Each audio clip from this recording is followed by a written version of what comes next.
Hi. For those of you that don't know me, I'm JJ. And if you know me, I'm still JJ. We're going to talk about a lot of different things tonight. We've got Tiffany here. Tiffany wears many hats. She runs End Homelessness. She's with PAD Missions. If you're not familiar with PAD Missions, they actually have a program if you go through Section 8 and the tenant damages on the way out. I know that's hard to believe that a tenant would actually damage a place on the way out. They actually will pay like $2,000 to you. So she's got a lot of good information. Tiffany also has connections with Energy. If you're looking in Cincinnati to do new windows or new heat, she may be able to help you with money from the government, which Chris Finney's very aware of. We also have DJ Hume here. He has $65 million under management.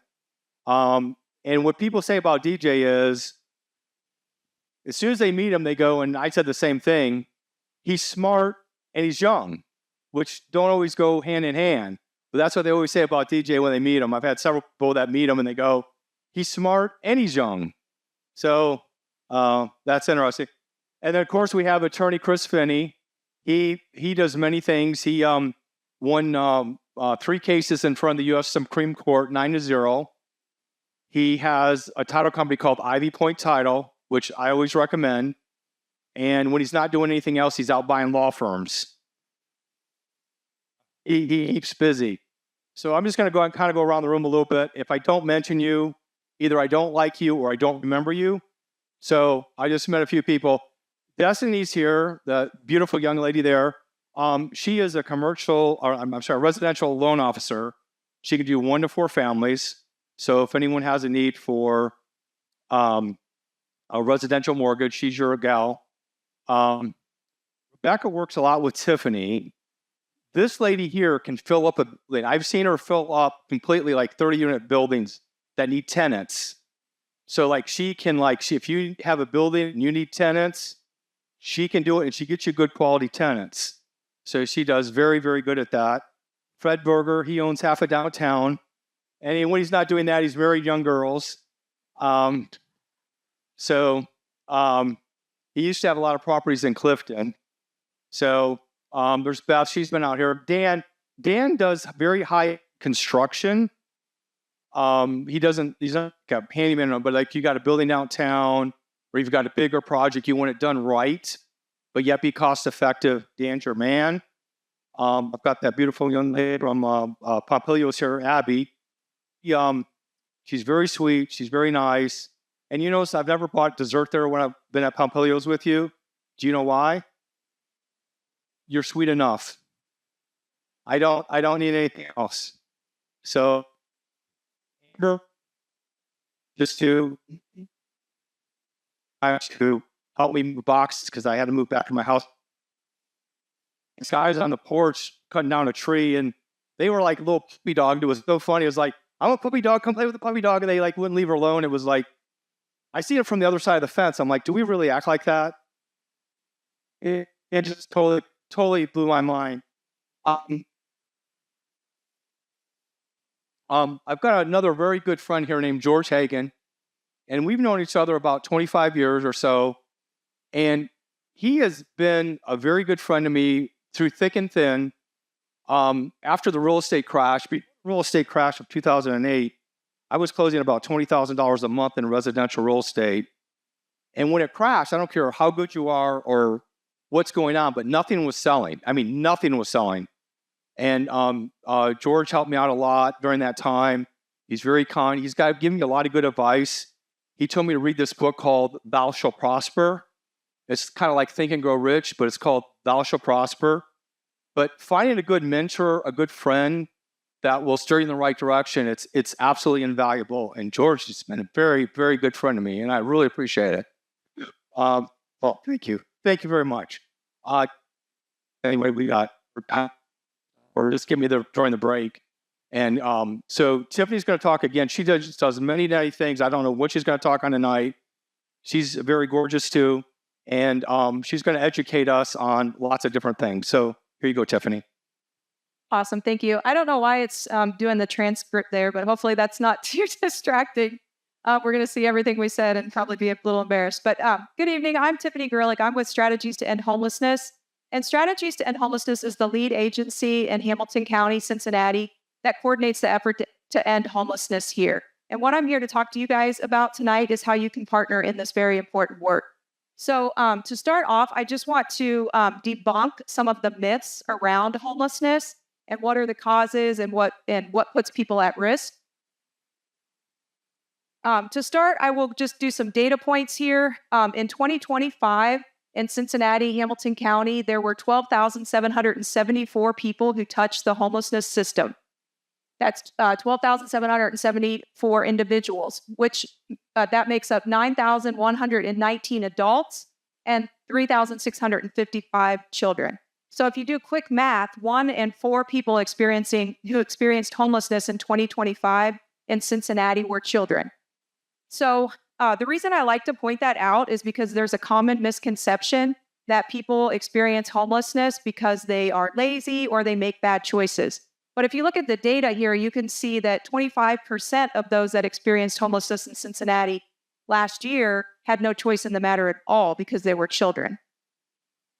Another myth is that people experience homelessness because they don't want to work. In fact, over half of those who experience homelessness in the United States every year are employed.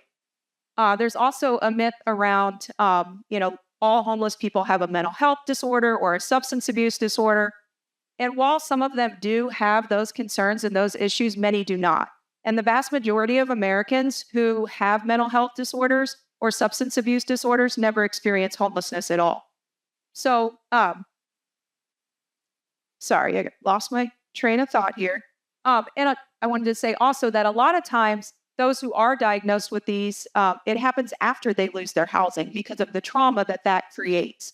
Or if they already have these concerns going on, it's certainly going to exacerbate that issue. But once we can get them into stable housing, those issues can be addressed much more effectively. It's kind of hard to figure out, how to address your mental health or your substance abuse disorder when you don't know where you're going to sleep, that night. So just some misconception there. So what is the real issue? The real and persistent issue of what causes homelessness is affordability. Research consistently cite cost of living and lack of affordable housing as the drivers of homelessness. So then what can we do to end homelessness? What ends homelessness is available housing, which brings me on to this group tonight. And that's how you can help. So I wanted to just, I got ahead of myself. I just wanted to introduce you to the program that I run at Strategies. It's called Reconnect. And Reconnect is a partnership among local property owners, those experiencing homelessness, and supportive housing agencies that we have here locally. So we see it as a partnership because it is all 3 of these entities working together so that we can have positive outcomes for everybody. And the program itself is run by Strategies. However, we partner with a lot of different agencies in order to work with the rental assistance program. So I'm sure some of these organizations that are listed here are probably familiar to you guys already. So these are the agencies that actually run the housing assistance programs for the people that come through the system. And what that consists of is rental assistance. So they will help them with their rent, and they will also provide wraparound case management support services. So when I say housing program, supportive housing program, that's what I'm referring to. So what is in it for property owners who become partners? We have quite a few benefits here. And JJ was a little gracious when he was talking about some of them. Not quite sure we have as great as what he said, but we definitely do have some benefit financially. We can't do new windows. I would love to say we could do new windows, but that's a city thing that doesn't qualify for one of the programs. But however, the benefits that we do have are reliable rent payment, so the agencies pay the rent directly to you. We also have a dedicated property owner support team. So you would have one number that you would call in order to if there's any issues, any concerns, things like that, you don't have to navigate the system. We will give you one number to call, and we will help you either resolve the issue or put you in contact with the right person. We also offer tenant education classes. So all of the clients that come through the programs are offered tenant education classes so that they are well equipped, educated, and knowledgeable about how to take care of your investment. And then eviction prevention. We know that eviction preventions are bad for you. They're bad for the tenants. So we do everything we can to avoid evictions. If there's any resolution that we can make, we will certainly work on that. And if it comes down to it just being a bad fit, we will work to get the tenant out of the unit so that the eviction, there's no forward movement towards an eviction. As I mentioned before, the wraparound support for the tenant. So each of the tenants is coming with a team of people that are backing them and helping them to be successful. So once they get into the housing, it's not with a market renter, it's just you and the market renter. With these clients, they're going to have a whole team of people that are helping them to be successful in that housing. We also have free marketing, which JJ did mention. That's Pad Mission, and I'll talk a little bit more about that in a minute, but it's basically a kind of closed Zillow type system that we use. And then connections to upgrade grants, which he mentioned, and I will talk a little bit more about that. But we do often come across programs that are only offered to Reconnect property owner partners. So if you are not involved in Reconnect, it's not going to be something that you would be able to access. And I'll talk about the one that we have going on right now. And then loss protection funds, we do have funding available. So if the tenants do damage to the unit, we can reimburse you for the cost of that. These are funds that do not get requested very often, thankfully, but it's just nice to know that they're there in case that they're needed.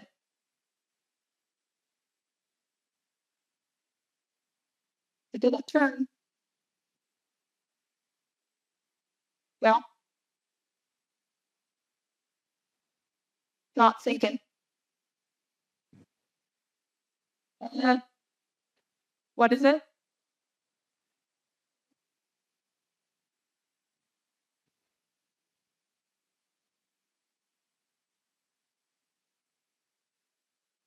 What I do? Just a few.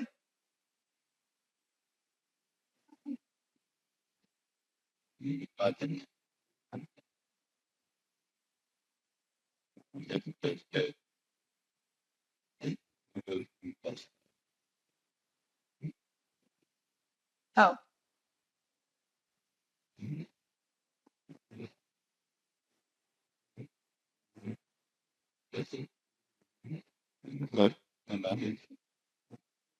The top one?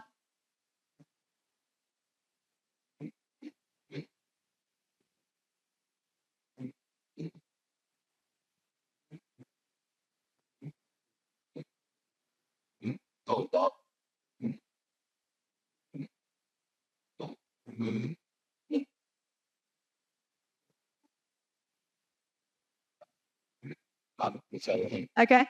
Okay, that's fine. All right.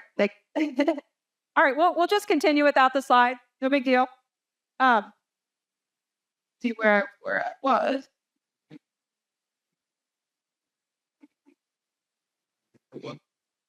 Oh, okay. Is this on? Is it on? Yeah. So the program that we have going on right now for all of our Reconnect property owner partners is an energy efficiency upgrade program. So we've partnered with the city of Cincinnati as well as Duke Energy, and we can offer up to $15,000 per property owner for any energy efficiency upgrades that you want to make to any multifamily units in the city of Cincinnati. So that is something that is not available to anybody else except for our Reconnect property owner partners. And so if you become a partner, we can talk more about what all that entails.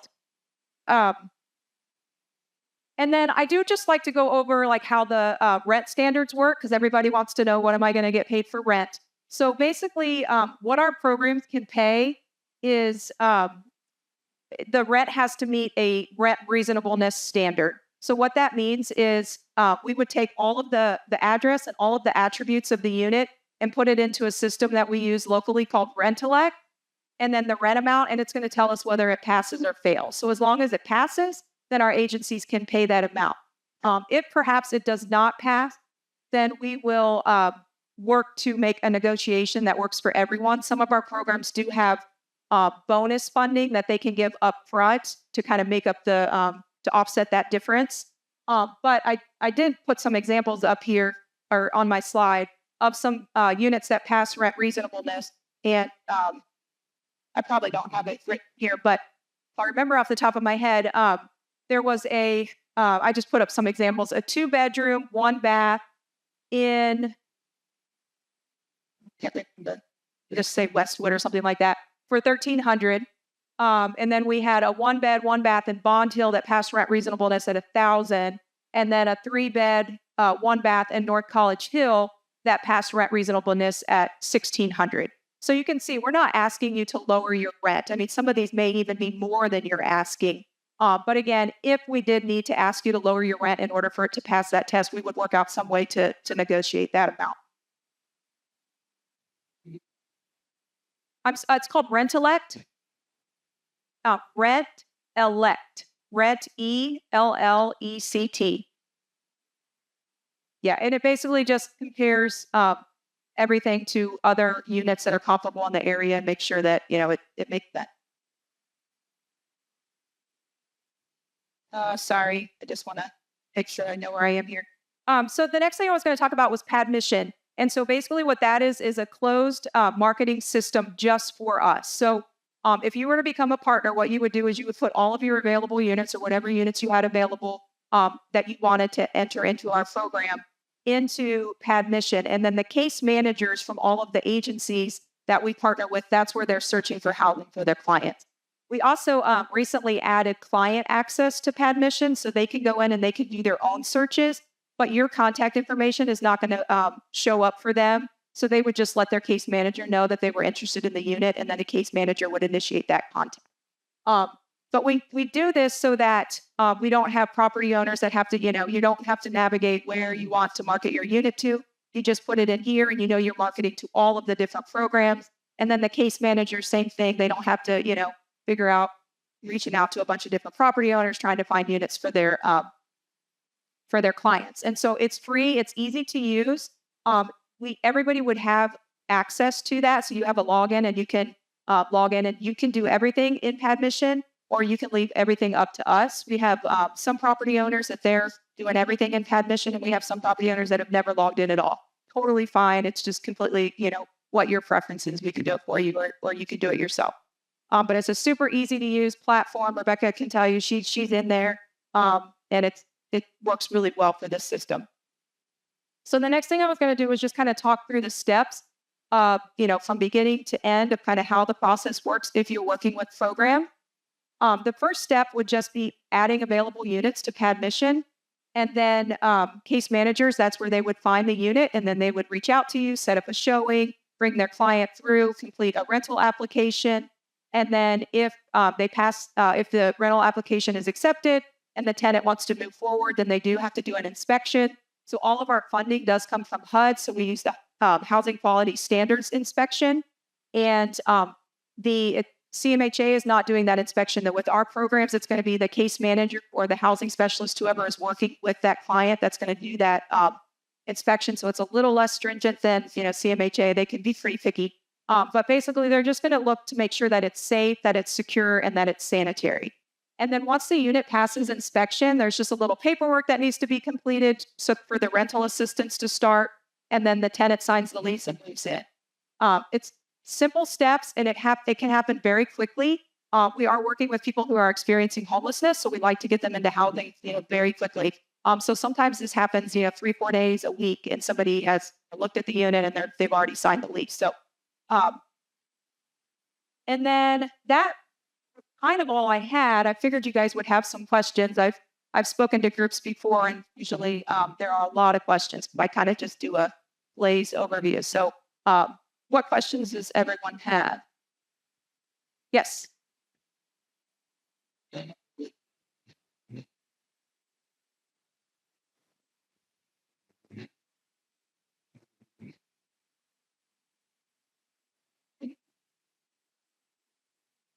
Mhm. Uh-huh.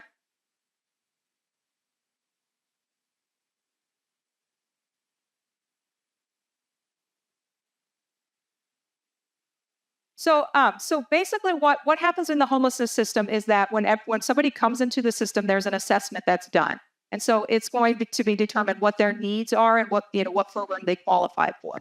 So we try really hard to match people appropriately so that we're not over treating or under treating, and based on that would determine how long the rental assistance would last. So we have a shelter diversion program, which is a very short term 3 to 6 month program. But this is actually our most successful program because the people that are matched to that program just need that few months to get back on their feet.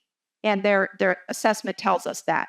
And during that 3 to 6 months, their entire rent is paid for them and they're working. So they're saving money so that once that rental assistance ends, they have a nice cushion. So they're able to take over the rent on their own. Again, most successful program is our shortest term program.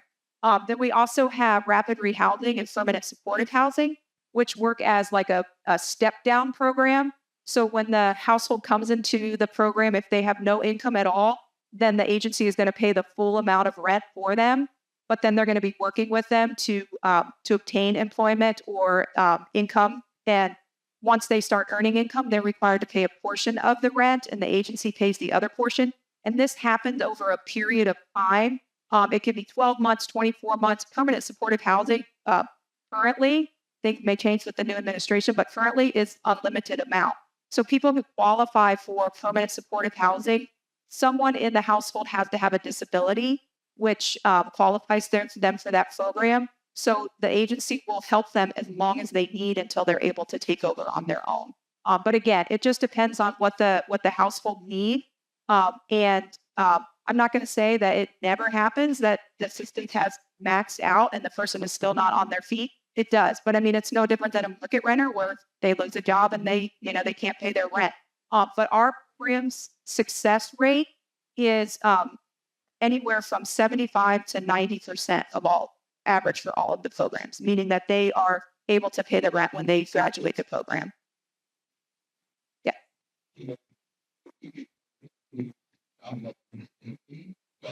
Uh-huh.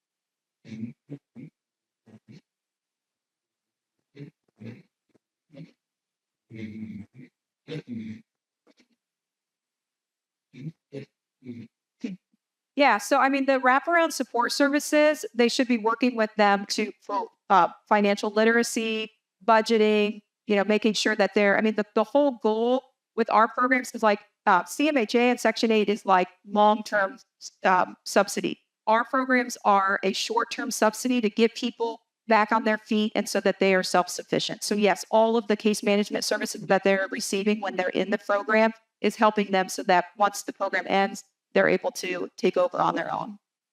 We do also partner with CMHA. So they give the homelessness system a certain number of vouchers every year. So like a typical person, if you get on the wait list for Section 8, it could take years before you are called.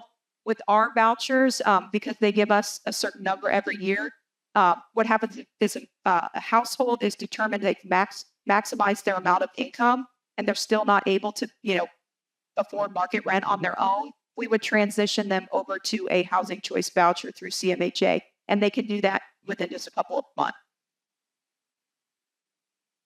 Any other questions? No, absolutely not. It's completely free. And like I said, we do also offer the risk mitigation funds as well as grants when they come available. We also have workshops that we offer our Reconnect partners. So we try to do some trainings and things like that. We are connecting you to a lot of different things. So there are a lot of benefits, but no cost. Any other questions? Yeah. How many clients do I have?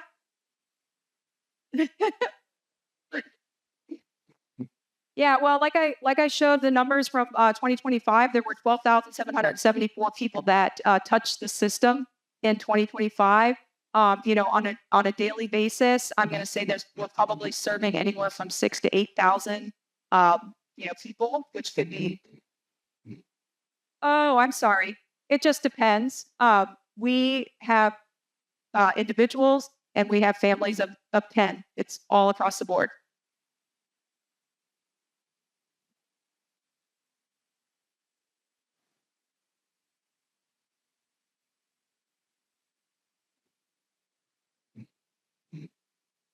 Oh, wow. That's a good question. I mean, hundreds, I'm not sure. Yeah. So with my program in particular, we have from pad mission, we have on average about 50 lease ups a month. So that's 50 units a month that we are utilizing.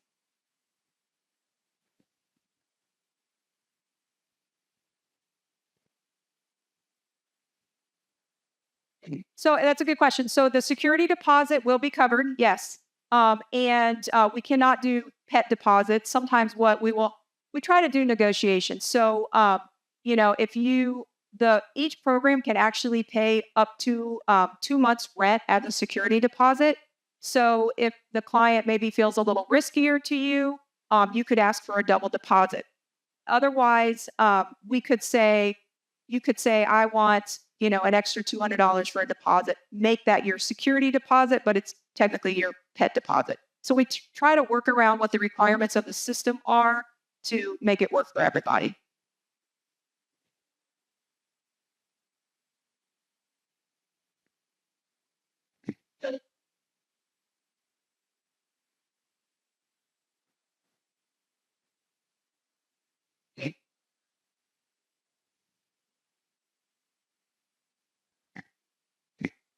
So, I mean, it can literally happen within 3 or 4 days. I mean, I don't know, Rebecca, what would you say is average?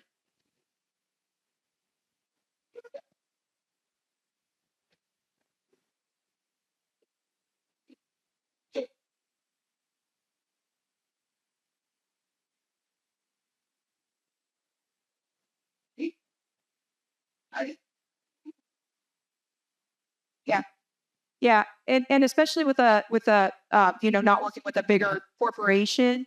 I mean, sometimes what will happen is that because Padmission has all the information about your unit and pictures, they have a pretty good idea if it's going to be a unit that they're interested in, and the case manager can bring them through with the inspection and do the inspection at the showing. Yeah, but like again, we do try to move as quickly as possible.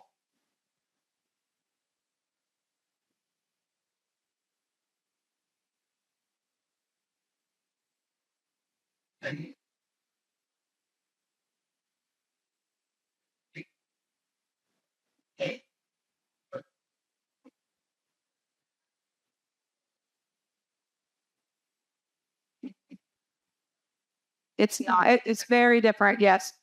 We use the same inspection form. It's just they're not as, stringent about it. But yes, I do have like a checklist of things. And we also do a once a month new property owner virtual orientation. And we go over that as well of like what you want to make sure is done before the inspection so you can pat first time.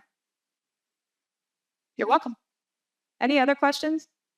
All right, I'm going to stop because I know that, there's probably a lot of other information to share. But I just want to say, I really appreciate you guys having me here tonight. Hopefully I was able to give you enough information that it's kind of an easy sell. But if you are on the fence or you're just, still having some hesitancies, which I totally understand, we would just ask that you give us one unit, your next available unit, put it in Padmission, see if you like the process, see how it goes. If it's something that you think is going to work for you, you continue to list units with us and we keep working with you. If not, there's no contract to sign, there's no commitment, you just stop listing with us. But we would just ask that you give it a shot, help us end homelessness here in Cincinnati. I did have a QR code up here that you could scan to get started, but I will just. Okay,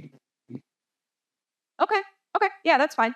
But I do also have these brochures, and there's a QR code here on the back. You can scan that QR code and put in your contact information, and I'll reach out to you. You can also text me, call me, email me, and we can get started. So thank you so much. I had a tenant a couple years ago through End Homelessness. They gave me a double deposit. They paid 3 months rent, and then they transitioned her to Section 8 CMHA. In that case, it worked out. She stayed like 3 years. So it does work. I can honestly say I've done their program. It was a couple years ago, but I have done it. Like, Yeah. that's weird. Yeah. Yeah. But I have So thank you, Tiffany. So our next speaker is DJ Hume, and he is DJ. I'm sorry. He's going to teach you. $65 million under control. He's going to teach you how to do this, the multifamily, the real estate. But I think it's really important too to have a why. Why real estate? Why try to succeed? Why try to do that? One of my whys is right there, my daughter, Casey. And she keeps me, she's been in Hawaii, and she's turned a certain age. I gave her a Rolex with Love Dad on it. Her husband last Christmas got a silver bar with his name on it. That was her husband. That wasn't even her. So real estate has a lot of benefits, but besides the mechanics of doing it, you need a why besides the how. But he's going to teach you how to do the how. But you need to think about a why. Why are you doing this? All right. Thank you, JJ. So I didn't bring any fancy presentation. In fact, I was talking to JJ on Monday, and I'm like, oh shit, I forgot about this. And I was like, JJ, what should I talk about? He's like, just speak from the heart. So a lot of new faces, a lot of you I haven't met. Really cool. Love to maybe just get a kind of pulse on what everyone's doing today, what you're looking for. Single family, multifamily. One of the constant things I hear is, I want to buy something new. By show of hands, is that consistent? Someone wants to buy something in the next 6 months, 12 months, 18 months. All right, awesome. So a lot of you guys don't know me, so I'll give you a quick background maybe on how I got started and where we're at today, and then would love to open up to questions of what issues you're having today, and maybe it's something that either I've seen personally, or I'm sure someone in this room has probably dealt with it. So as JJ said earlier, I've been in real estate now for 11 years. I started when I was 22, and I started with $3,000. So today, Prosper Capital, we're a owner-operator syndication. We're a real estate investment firm that also operates. We have a property management arm and also a construction arm. We just closed on another property on Monday, and that puts us at about 575 units and approximately $80 million in assets. That didn't happen overnight. So I started with $3,000 up in Dayton, Ohio, Springboro, and bought a single family. And then over the next 5 years, so from 2015 to about 2018, 2019, I bought a single family every single year. So I was 25, 26 with 5 single family houses, and everyone was looking at me like I was the man. 25, I thought I was awesome. The reality is, single families for me, and what I see often is they're great assets. You can get 1 or 2 that cash flow, but they really don't move the needle. Especially in the Midwest market, we don't have the equity appreciation that we see in other markets. So you tend to be basically running a break even, maybe making $100, $200, and then your HVAC breaks, and then you're back to zero for another 6 months. So I'm seeing a lot of heads shaking and things like that. Well, that's exactly what happened to me. So I was at 5 houses and thought I was killing it. Didn't know anything about reserves at the time, and an HVAC went out. It was actually a brand new house that we had. $6,000 later, wiped out all my cash flow for that property and the rest of my portfolio for the year. So that's when I realized that I needed to make a change and kind of figure it out. And probably like most of us, kind of all go through this real estate of shiny objects. I want to do single families, and I see fix and flip, then wholesale and multifamily. So I went the same route. I bought another single family and said, you know what? I'll do fix and flip. I'll kill it. My first fix and flip. I bought the house for $17,000 cash. Didn't know about private money at the time, so I had $45,000 in my bank account.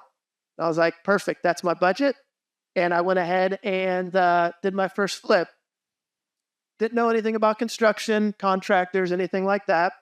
As you can probably imagine, my first contractor, who somehow found me magically and one of the nicest guys I've met, asked for a deposit, gave him $5,000 of my 45. I still haven't talked to him since. So that was my first contractor on the job. So my budget went down to $40,000 on day 2. Got in a new contractor. I was like, I won't make that mistake again. I'll buy some materials and we'll pay as we go. Well, that project, what I thought was going to take 2 months, 6 months later, we weren't even halfway done. So I had to fire my second contractor. And mind you, I'm working full time, so probably down to $15,000 now with material. And I have a half-done project, and I just fired my contractor. It was probably one of the lowest points of my life when it comes to real estate. Probably many of you guys have been here. So eventually I hired a third contractor, was able to kind of get it done. But through that process, I was down, I basically went through the last 15,000. I was working a W-2 job, making 40,000 a year, literally taking my paycheck, taking the whole $2,000, buying material, paying the draw, and just making it happen. So my ride to real estate wasn't exactly fun for the first few years. So in 2018, I came across multifamily and realized that I wanted to do something really different. So I actually bought our first 8-unit here in OTR on 14th Street. Still have it today. And what I realized with that is I went and bought that, but I did a syndication or JV. My mom, my dad invested with me, found a family friend. I ended up raising $150,000. I brought in 50. So $200,000, I was able to buy 8 units. By the way, I hate partners. So I was like, well, I'll try it. So we go and get that done. We buy this multifamily property, and within 6 months, I made more money owning 25% of this 8-unit than I made in 5 years trying to own 100% of these other properties. That got me the hook when it came to multifamily and also partners done the right way. So that was in 2018. Over the next couple of years, I continued to buy and raise a little bit of capital. So I went in 2018 from 8 units and a few single families to probably 75 units in the next 18 months. So I was able to scale really quickly with the right partnerships and the right strategy. That's when I realized prior, I was all over the place. I had zero focus and I was going all in on multifamily. So Prosper Capital was then born officially in 2020. And today now we have, like I said, 575 units. So over the time, I've been able to help figure out how to build a real estate investment syndication firm. But through that, and the multifamily side, I was also managing. So I was self-managing from the get-go. Didn't have any money to bring in a third-party manager, or I would have done that. So from day one, I've been managing all of our properties. Today, we have 15 employees just on our management side. We do in-house maintenance. We do oversee our construction side. But that took a lot of time. And it felt like I was going too slow. But when you look back in 10 years, you can buy all these properties. It's actually moving pretty darn quick. So let's talk about maybe the property management side, because I think a lot of us are self-managing or dealing with managers. And I've learned a lot over the years, most likely the hard way and expensive way. So a few things when it comes to management that I've learned. I guess maybe before I go through anything, any questions just on my journey on how I even got to the multifamily? Yeah. Yep. Yeah. So for us specifically, we run at a single asset entity. So there's kind of a few schools of thought, especially when you get smaller assets. What we personally do is we don't want to commingle any funds. So we do a single asset. So if we buy a property, that 8 units, I'm going to do one entity there. And I like to keep that own bank account, and it operates on itself. You'd think after you buy all these properties, you're going to have a million entities. That's going to be really difficult.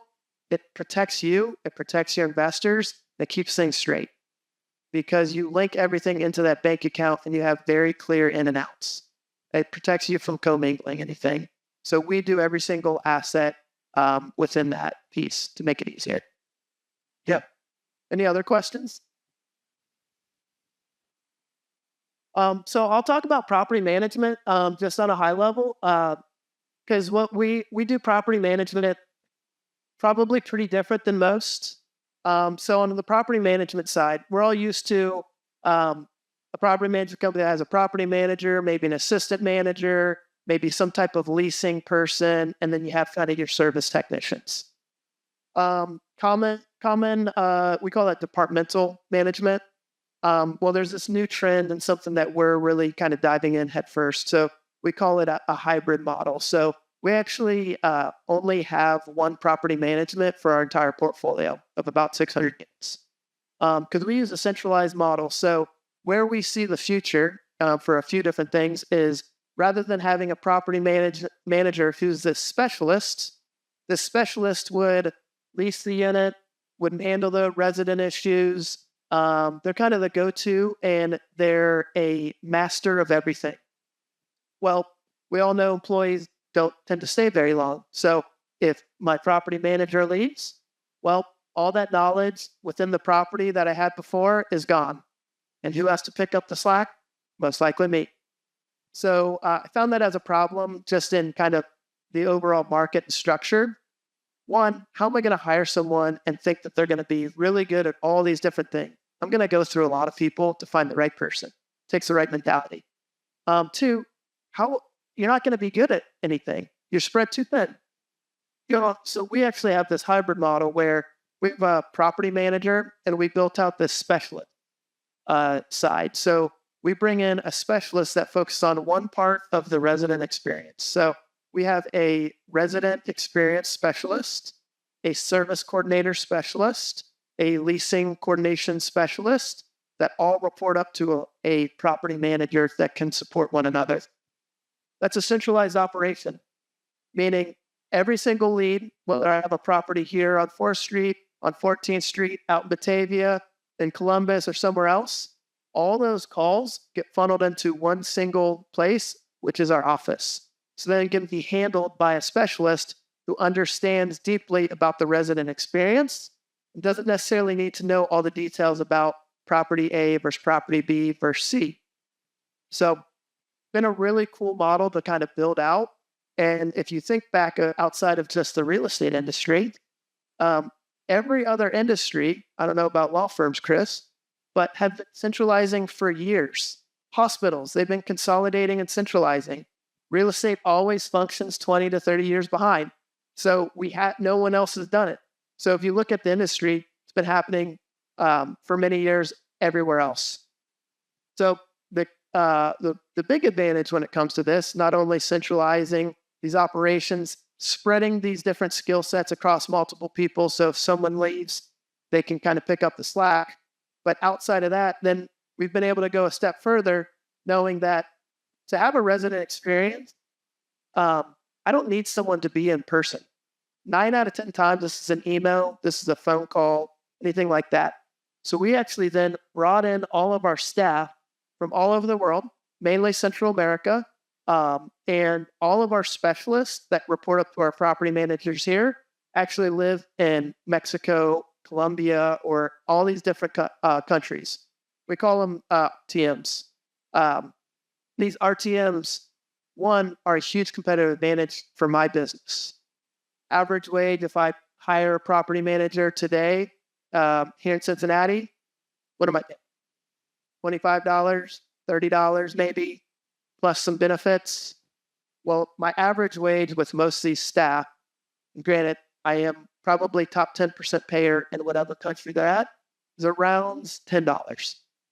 So I can actually bring in twice, if not 3 times as many people, provide a better experience, and help my bottom line.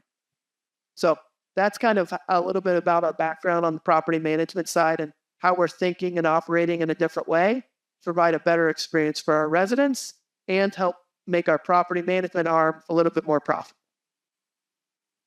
So with all that, I just went through a bunch of info. Would love to, if anyone has any questions or thoughts or anything that they want to talk about. Yes. Yeah. No, so our property managers, no. So our specialists don't live here. We call them RTMs. So they're all remote staff. Our property managers are the individuals that oversee and own the property. Okay. So that property manager lives here and is in charge of the actual P&L. But someone who's in charge of a resident experience. So getting a phone call, sending an email, letting them know about the parking spots, letting them know all those pieces are all outsourced into those teams. So we can really focus on, but the benefit is now I have a property manager who's not spread thin. They don't have to do everything. They can focus on the experience and the escalations and the other pieces that are most important. Yeah, absolutely. What other question? Yeah.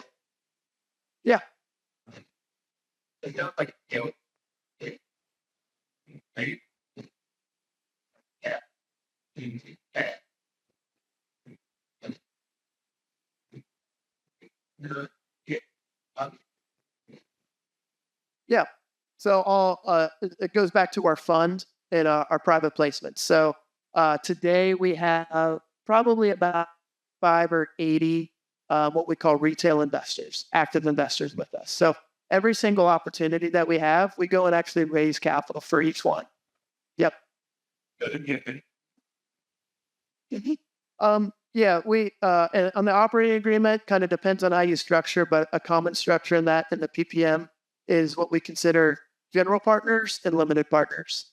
So our general partners are the operators and the active individuals that are making things happen at the property. Our limited partners, so how do I even manage 80 people? At the beginning, I said I hated partners. So how do I handle that? They come in as limited partners. They're strictly money. They're putting money in and they want a specific return. I'm not expecting anything from them. So it actually makes a really good relationship on both sides. They don't want to fix the toilet. I got someone who will. They just want to return on their capital.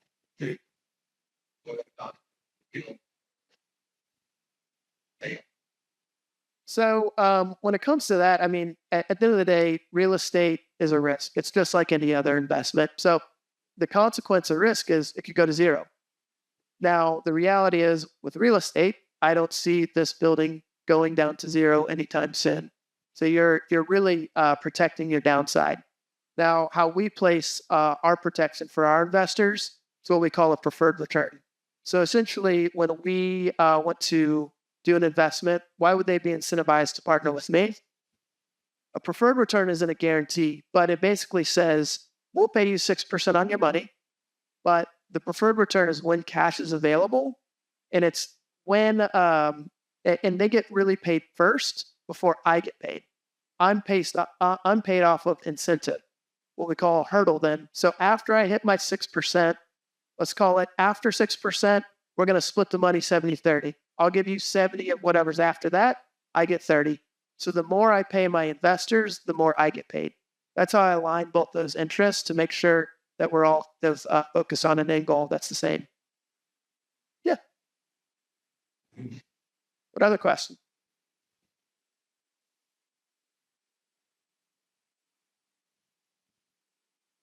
I'm sorry, what's the question?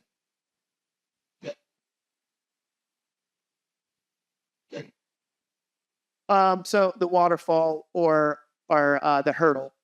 So they're typically a common structure with might be a 6% prep. So if you put in $100,000, you would get $6,000, right? And then every PPM can be different. It can be whatever's good for that organization. But common is a 70-30 split. So after I pay that $6,000, whatever money's left over that I pay to investor, we're going to split it 70-30. So let's just say I have another $5,000. You're going to get 70% of that 5,000. I get 30% of it. Basically saying I overperformed on what I said I would give you. What are the questions?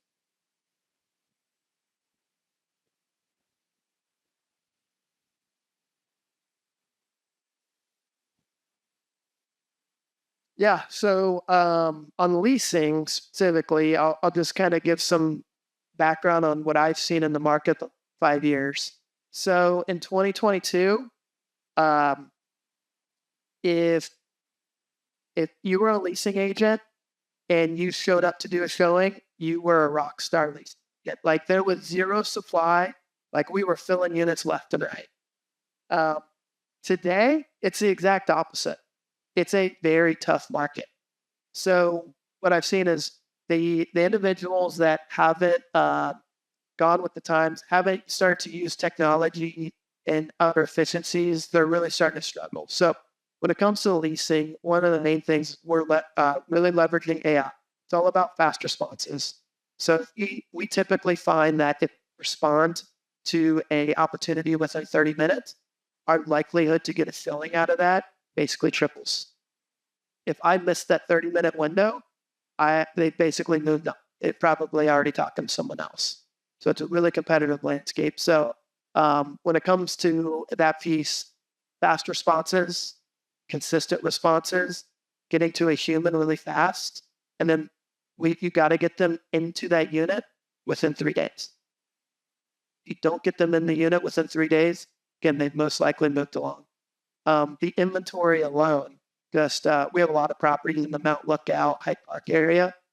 I haven't run the numbers, but it has to 10x the inventory over in Mount Lookout in the last 2 years.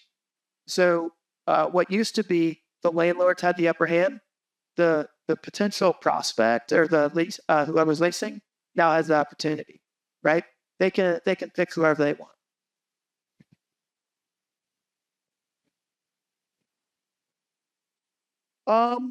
That's a good question. There's a lot of new supply in some of those areas. In general, Cincinnati is a very, a market that a lot of people move, kind of a transient market. So that's always been how we've operated. But there's been a lot more inventory that's come on that's been renovated and higher quality. As far the demand has slowed down, like our rent increases in 2022 were 15%. I think last year when the economics came out, they were 1%. So with like 21, 22, we were riding the wave. We're just correcting right now. What other questions? So, people ask that all the time. So I'll tell you a quick story and then I'll wrap up. So when I started my game on why I got into real estate was that I wanted to be rich. I saw all these people when I was in college that were able to kind of do whatever they want, kind of showed up to their kids' games, all these things, and they all owned real estate. So I said, I'll do that. So I worked in like medical devices and things like that, but I worked in an industry where it was all startups. So I had no 401k or IRAs. So real estate at the beginning was my 401k. Now, when I started bringing in investor money, I talked about that 8 that I bought. One of my investors, my dad, when a lot of my family said, "Hey, DJ, this seems kind of scammy. I don't know what's going on there." My dad was the one person that actually kind of believed in me. So, come from blue collar. He gave me a check for $30,000. I don't know for sure. I haven't asked him, but I'm pretty sure he only had like 40,000 in his bank account. So he was taking a big gamble on me. Well, fast forward, we were able to refinance that property 2 years later. And on Father's Day, in front of my entire family, who I asked, and they all said no, you're a scam artist. I get to give him a check. We have it on our website. Well, give him a check for $60,000. 2 years later for everyone. Jaw drops. I think it's the biggest check that he's ever seen in his life. And that's what got me hooked on now these syndications where we are changing family trees and changing lives forever. Like that. So I find the power in real estate and being able to partner with people where I can leverage my skills along with their skills that could just be money. If you have a good job, but you want to get out of the stock market and being able to kind of bring those together, that's what my joy is. So as far as an end game, I don't know, but as long as we can kind of keep cashing checks and changing lives, I'll keep doing it. Yeah.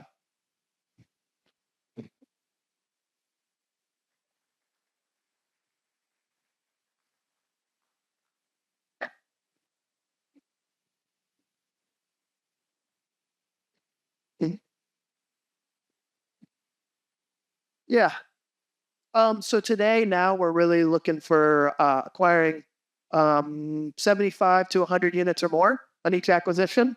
So our goal is to go from 575 to about 800, 900 by the end of the year.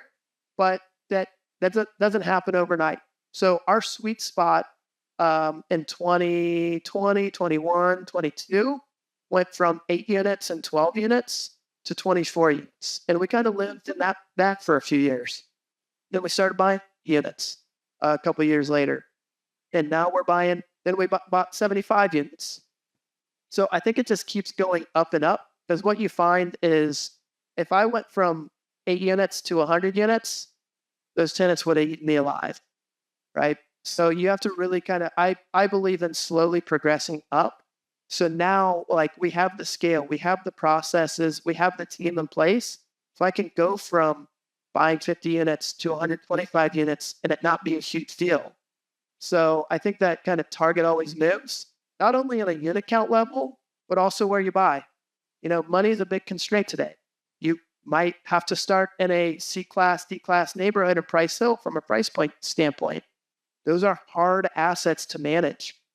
But the goal is then maybe get on the east side, buy something a little bit nicer, not as much hands-on work. So kind of comes in progression. Where you see that, and I see that with a lot of investors in a similar situation to us. Yeah.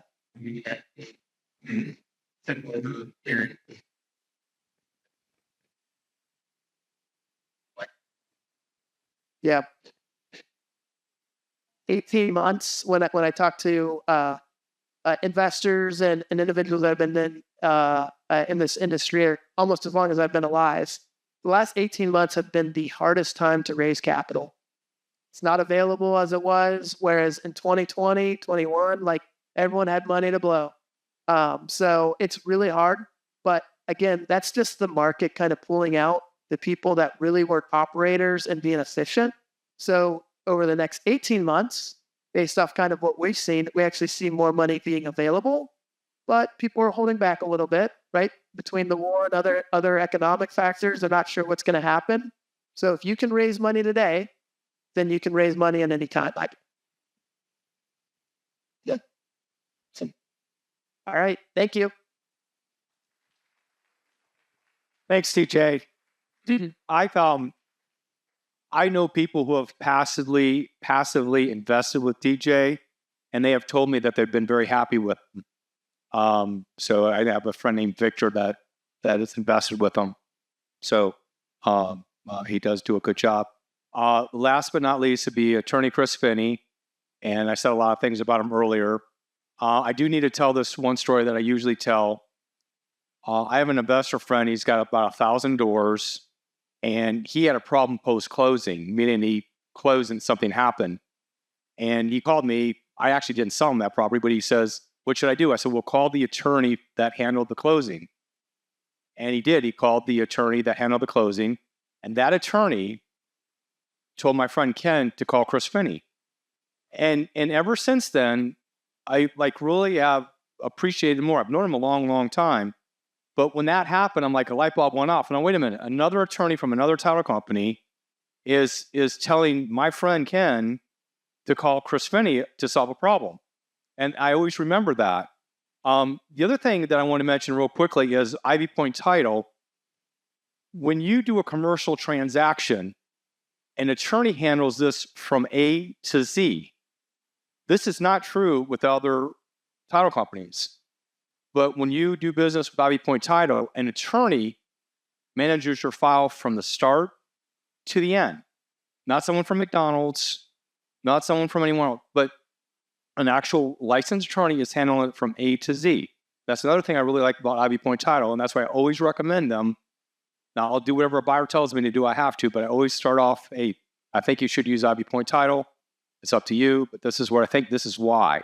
And the why is that they have an attorney manage the file and pretty well work the file from A to Z, not somebody that has worked in the fast food industry or something like that. So, but this is Attorney Grisconi, and I really appreciate his friendship. Thank you, JJ. So we're going to talk, first of all, I wanted to say about, I think, Tiffany and who's the last speaker, DJ or JD? DJ. This is all part of a continuum of the way our economy in the housing market, particularly for subsidized housing, work. And the key to that word is that it does work if we have investors. And the point of all of this is Tiffany has the cash, the income, or some of the avenues to it. And DJ's ideas, along with JJ's, are to plug investors who are willing to put their capital at risk, to use their ingenuity, their hard work, their creativity to create housing, to solve a real problem we have in our society. Now, honestly, lately it hasn't been working great because we're short of housing units, right? Badly. But what that means is there's significant additional demand for the people who are willing to put their capital at risk to do that. My son and I are doing it. We're going to be up to 200 units as of this year. That's in addition to some units I had when we got started. I've been able to do this project, which has 2 apartments, huge apartments on 3 and 4, along with my offices on 1 and 2, with some of the strategies I'm going to share with you tonight. But there's a lot of things that people are already doing. DJ's talked about some of those, of just being smart about, and there are people that get into this business and lose their shirt because they're not watching the money. They don't have the ability. You talked about 2 experiences with bad contractors. And there's, endless stories about that. But I've also, with this building, I honestly had heating and air conditioning, plumbing, electrical, security system, carpenters. And by and large, it was a dream project. There was very, very little difficulties in this. Because I'm, as an attorney, I get those calls, people who have a problem with the contractor and how do we solve it. So I was worried about all that. I was very careful in my selection. And it turned out to be great. And I think a lot of people didn't want to work with me because there'd be problems because they didn't want to work for an attorney making out on it.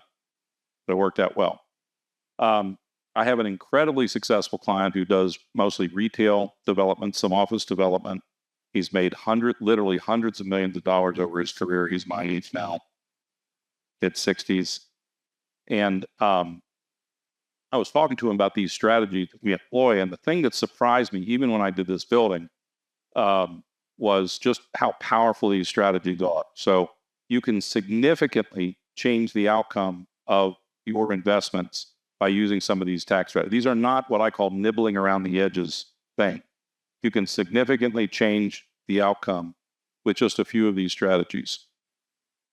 So this slide shows a little more detail than the one I was expecting, if I can get it going.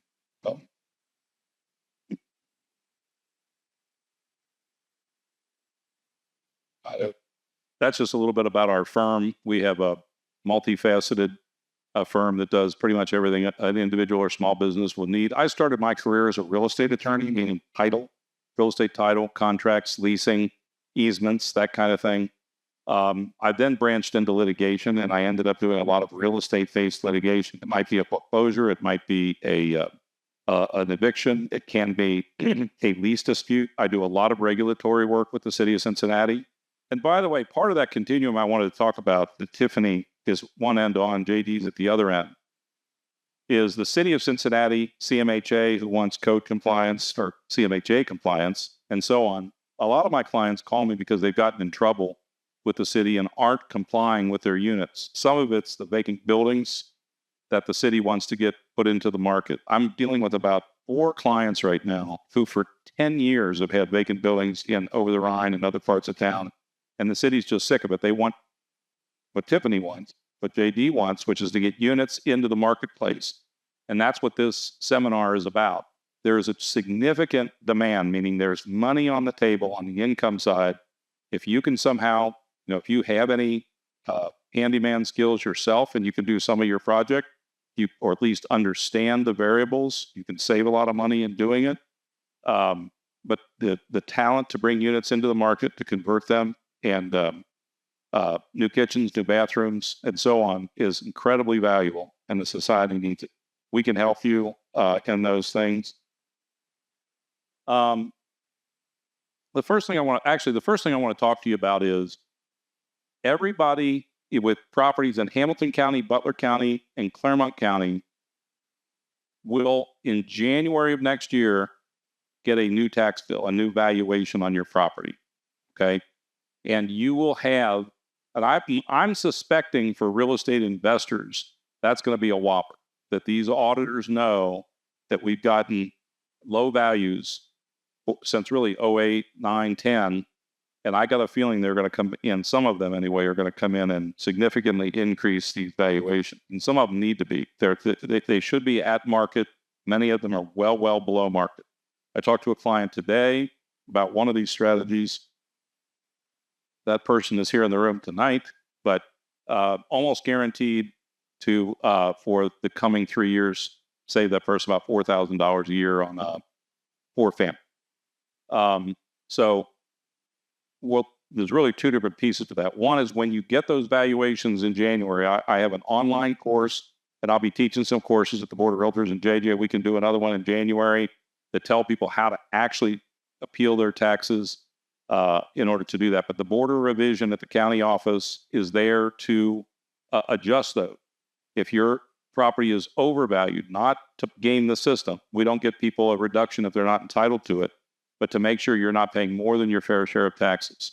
You don't mind if you're paying less, but we can help make sure you don't pay more. So that's first strategy, is the ability to reduce the valuation to the taxable value you have from March 31 of next year to appeal the value you get. And by the time you have your hearing in August, you will have paid your January bill and your July bill. You'll get a whole year's of refund and then 2 more years of savings if you get it. Tremendously powerful. The second strategy is this slide, which is when you are buying, and the first thing I did when I took this call today, I said, give me the address of the property, looked up the property on the auditor site, and saw what the property valuation was, $240. The purchase price is going to be $350. You don't catch that at the time the contract is signed. Certainly by the time of closing, that tax bill is going to go up from $6,000 to $10,000 a year, almost guaranteed. And they're going to catch all of those. If they close by August, September of this year, they will catch those in the revaluation process. And anything you already have closed is going to go up.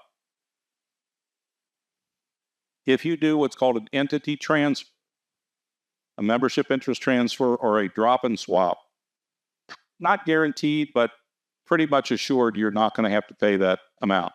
If, on the other hand, you have a sale that's below the auditor's value, you can still, most of the time, the Hamilton County, the Cincinnati area Board of Realtors purchase contract provides that the tax proration is calculated based upon the most recent available tax duplicate. So the seller will prorate to you at the higher number, and you can go in the following year, and really without an attorney, it's almost automatic. You file the form, and we're doing this right now in my portfolio. We bought a bunch of properties last year, some of which were below auditor's value. You file the form, meaning you don't do a drop and swap. You actually file the transfer tax form at the time of the closing. If you file a follow-up complaint with the Board of Revision on January 1, many of them don't even require a hearing. They'll just send you the checks and you're done. They have their own internal hearing and then they send you the checks and they're done. So that's strategy number 2. One is getting them reduced. 2 is getting the drop and swap in advance. So this is probably the number one strategy to save you huge dollars. Now, it hasn't been as much lately because property values have been going up. Most sales have been over auditor's value. I'm sorry, that's when that strategy works. You do over auditor's value, you don't get that increase. I had a client years ago who bought a shopping center out in Montgomery for $4 million. It previously had been on at $2 million. And we have out-of-town investors, by the way. Ohio has a fairly high property tax rate. Kentucky is 1.1%. Hamilton County is 2.7%, something like that, depending on your school district. Cincinnati Public Schools, Forest Hills, Marymount is well over 3%. Commercial rate is higher than residential. So Indiana is 1%. We're generally a fairly high or very high tax state. So he had a high tax rate that he wasn't expecting. Times it doubled because he paid $4 million for what previously had been valued at $2 million. If he had called me before he signed the contract, certainly before he had the closing, he in all likelihood would not have had that tax increase. An incredibly strong, and that can go on in our portfolio. Those savings have gone on for more than a decade, and could well go on further for you all.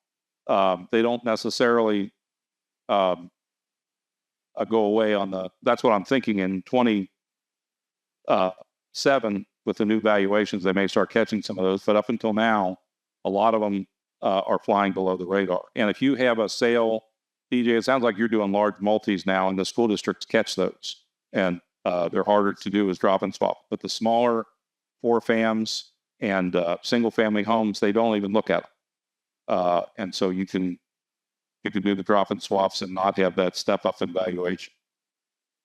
With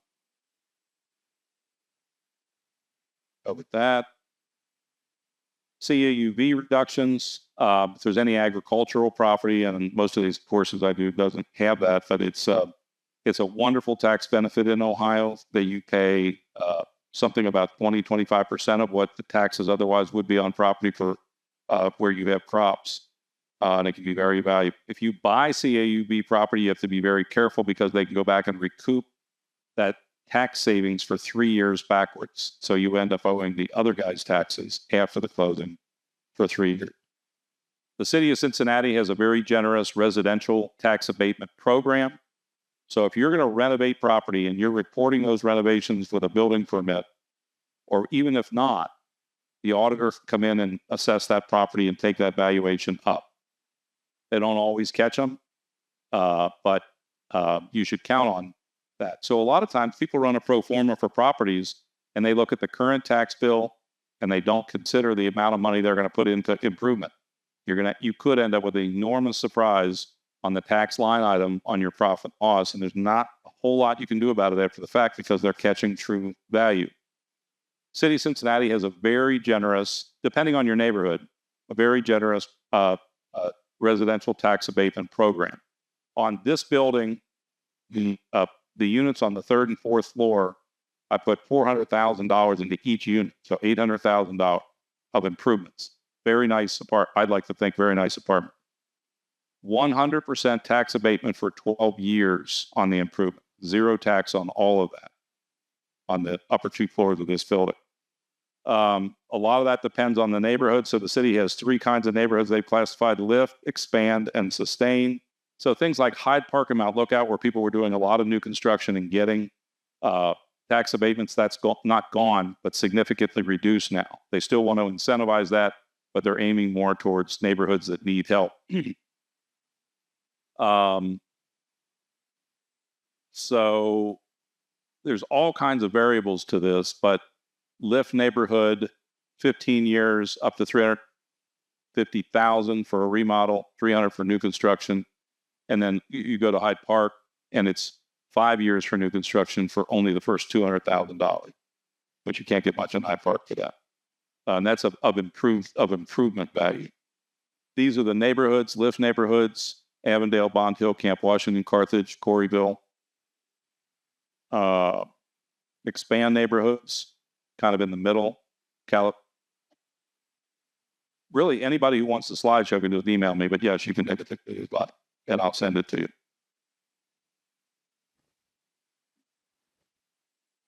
Downtown is not on there, but somehow we were, I think, that's on the expand neighborhood.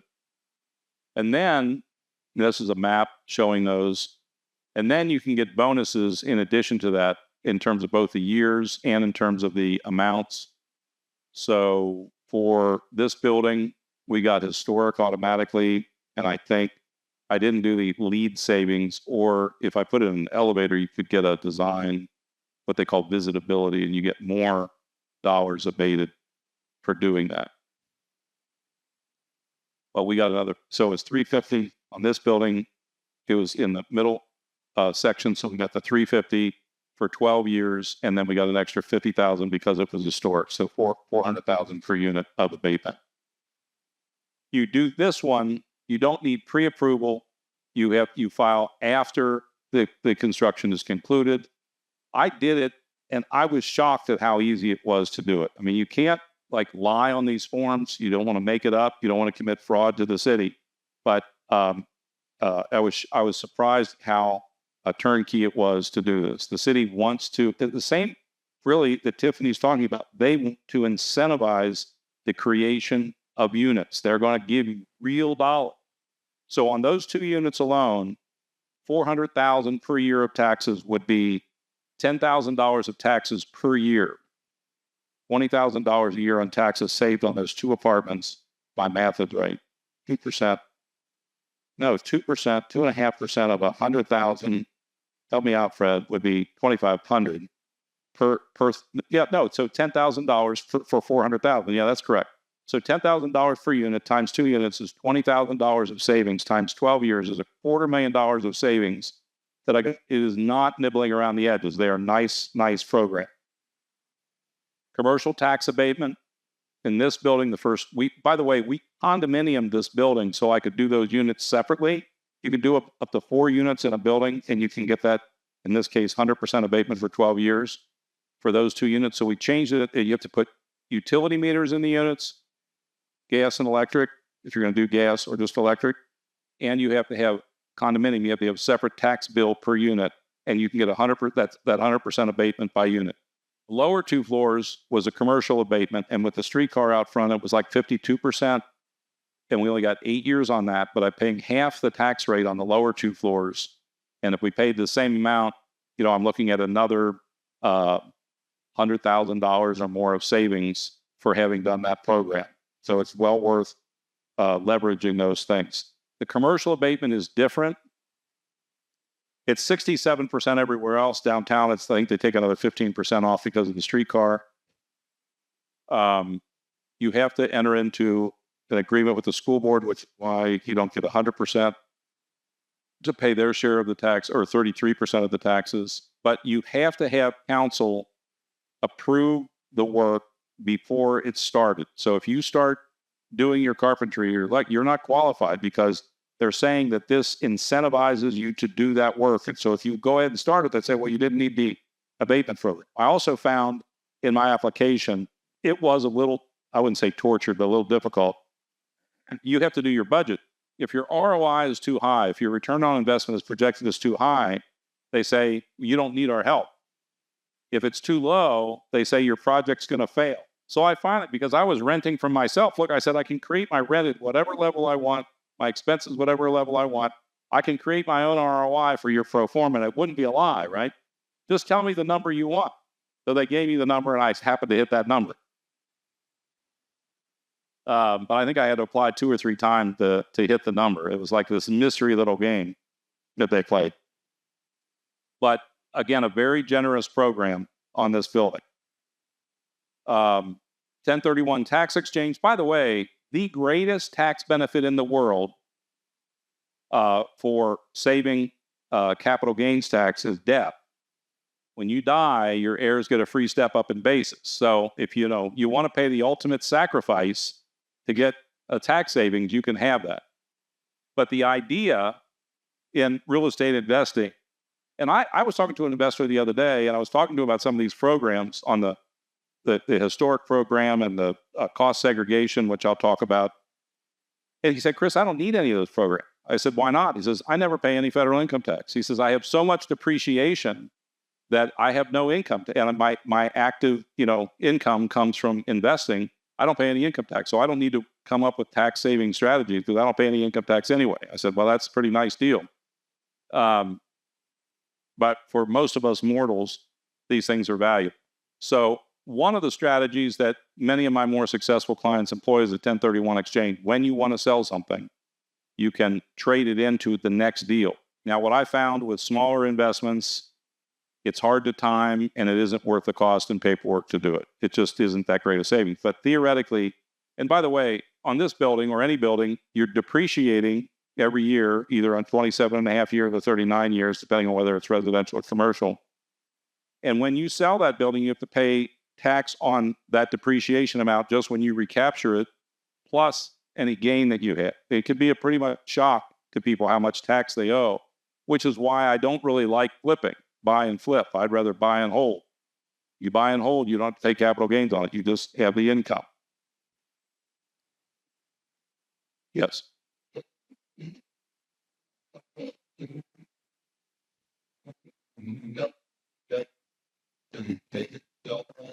You can. There's all kinds. There, I think we have the deadlines in here. You have to identify your replacement property within 45 days and close within 180 days. You can do deferred exchanges.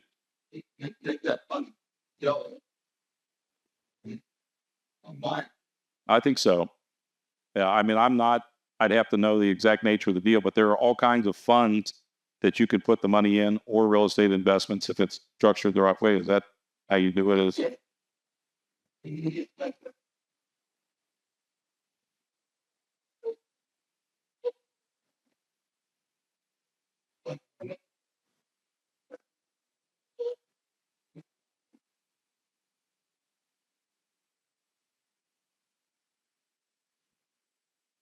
Yeah, I've tried to do some 1031s and it just didn't work. The reverse, I mean, because of the timing, you have to find the next. And a lot of people, by the way, artificially do a 1031 exchange, and their second property, the first property is a great investment, but the one they trade into isn't so good because they're in a hurry to get into one to save that money. And Fred, you've done a lot over the years. Have you done any successful 1031s? They're hard to do. The people think it's easy. And I see some people do them and it's like falling off a horse. They don't have a problem with it at all. Yeah, if you're or if you're just you're buying and selling all the time, it's just a paperwork trade, but it's hard to do. Do you do them, DJ, in your larger deal?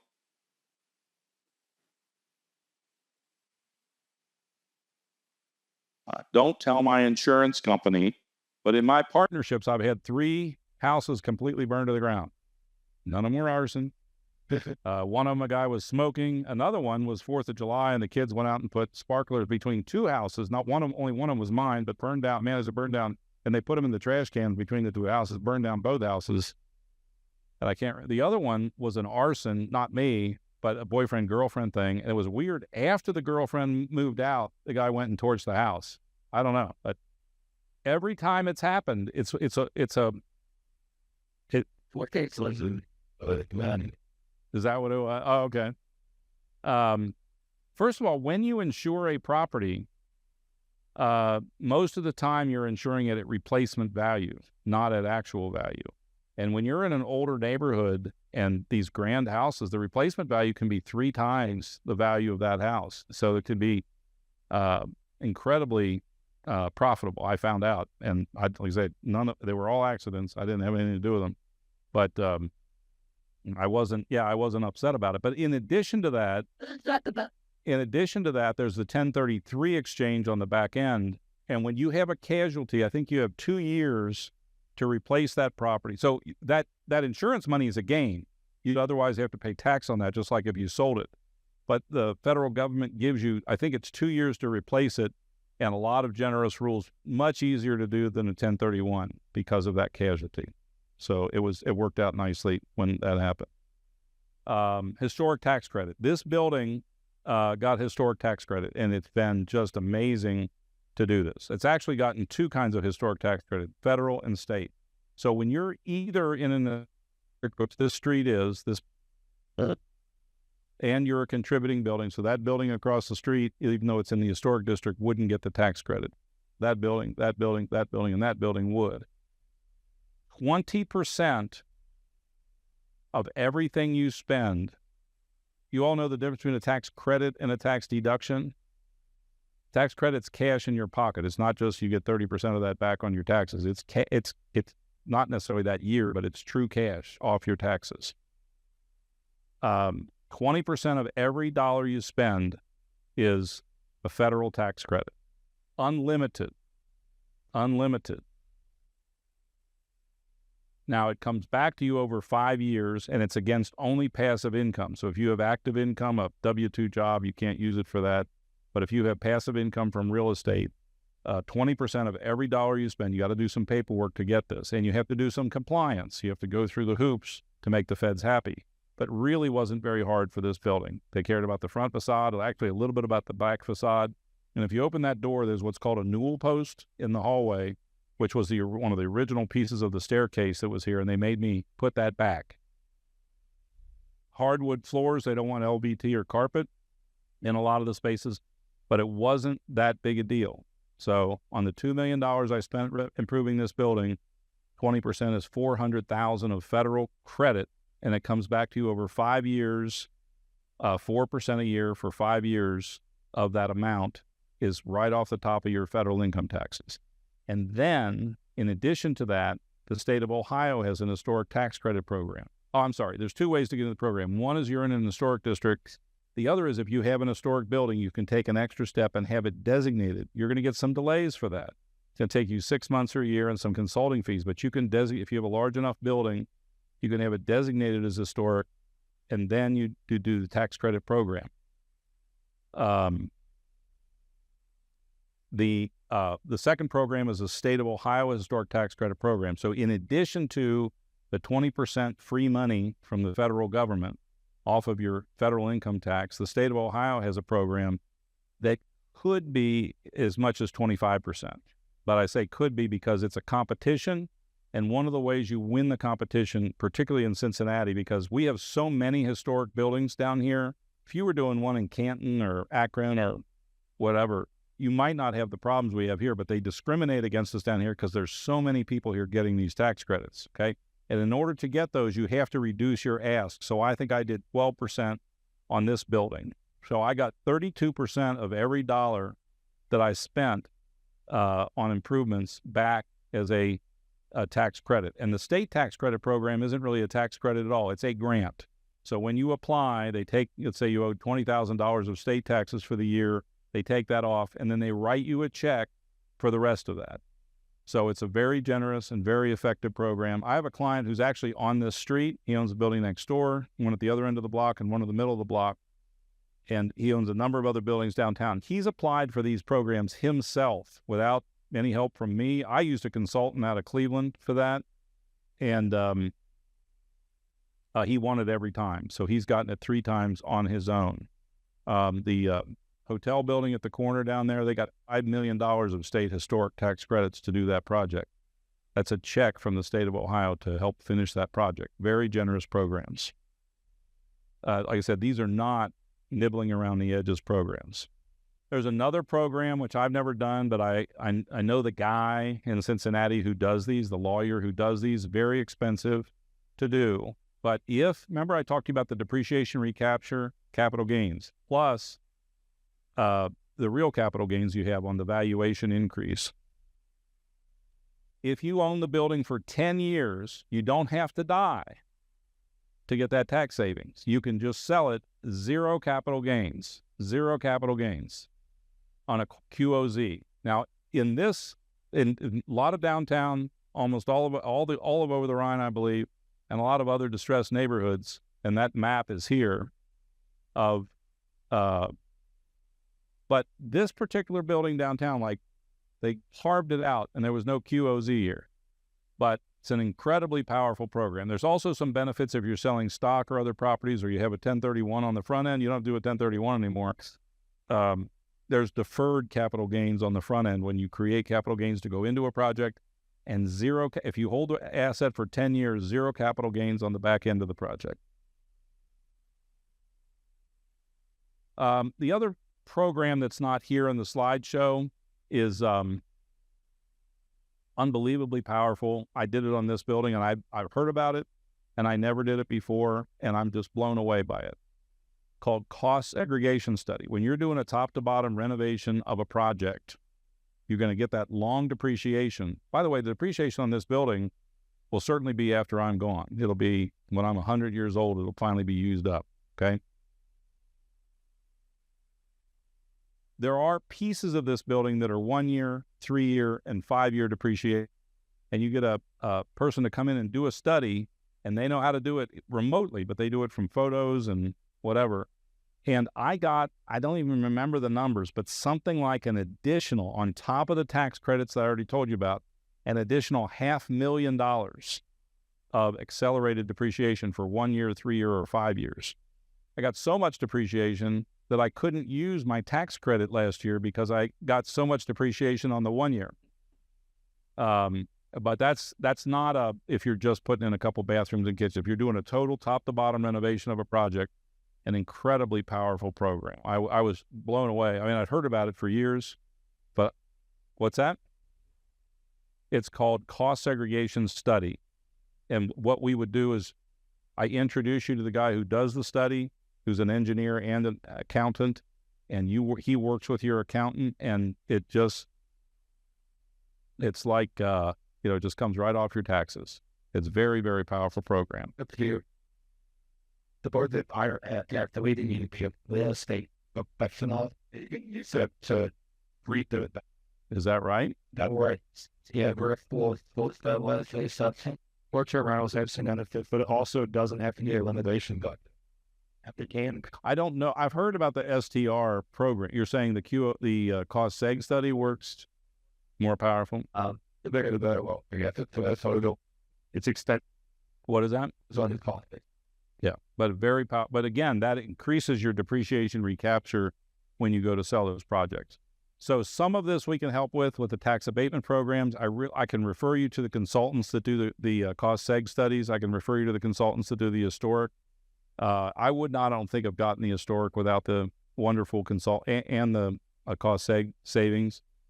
But the wonderful consultants that I had, particularly on the historic, that helped me access that. And I would probably not have just had the time to figure it out, but they also knew some of the tricks of the trade of how to thread that needle, because it's a point program, and it was a little difficult to qualify. Yes, sir. Do you utilize how to use time? I've never done it, but I know who does it. But again, this building was carved out, so I would have done it on this building. There is also, if you're doing a very large project, an incredibly powerful program that allows you, and it's almost, it's just it's significant paperwork, $30,000 or $40,000 of paperwork. But when you have a large renovation project, it's not with me, I'll send you to the guy. When you have a large renovation project, $0 for sales tax on the materials you put into that project. $0. It's a program that the Port Authority administers, and you have complicated paperwork where the ownership of the property really goes to the port until that savings is achieved. But again, if you have, say, $500,000, you have a project of $1 million, and half of that's going to be materials. You have $500,000 you're spending on materials. 8% sales tax, 7.5% sales tax you're looking at $40,000. Now, again, the reason I didn't do it was because those were my numbers, and the paperwork cost didn't justify doing that. But if you have a project that's $5 million, $10 million, you can achieve significant savings on the sales tax side as well. So again, these are not in any way nibbling around the edges programs. These are powerful programs that can change a losing project to a winning project, or can change a winning project into a much better rate of return. And I wouldn't have believed if I didn't do so many of them myself and saw that you can access them. And when I bought the building, a friend of mine called me. He says, historic tax credits are available on that property. I thought, well, a lot of paperwork, 3%, 6%, who cares? And then I saw how powerful it was with 20%, or it turned out to be 32% of the project being paid for with tax credits. It was very nice to access that. So I wanted to share all that with you. If anybody wants to talk further about those, I just met with somebody the other night who wanted to buy one of the buildings in this block about it, and tried to inspire. Apparently it didn't work because he didn't buy the building. And I did that with your buyer down on 4th Street as well. She didn't buy that building either, but that was the seller who got weird on that one. But they're very, very powerful programs that can change the outcome. So thank you, JJ. I do want to say wonderful things about JJ. During COVID, we put on PPP seminars, and JJ participated in that, and I think that's one of the times when we kind of connected originally.